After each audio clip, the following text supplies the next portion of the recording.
In a world filled with doubt and despair, where life seems so overwhelming and unfair, people today feel like victims of imprisonment, victims of hurt and pain, victims of discouragement, victims of criticism, victims of disaster and doom, and victims of devastation.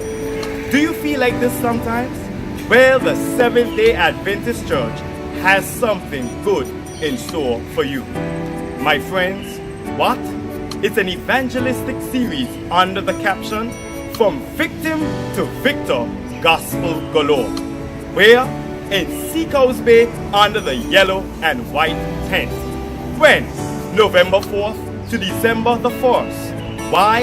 It's an opportunity for you to experience victory in Jesus, family enrichment, health advice, and of course, counseling.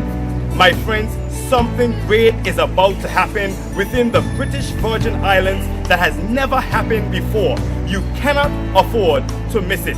So I want to encourage you to come.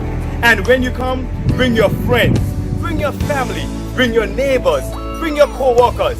And I can assure you that we all can experience transformation from being victims of bondage to victors of freedom in the Lord Jesus Christ. See you there.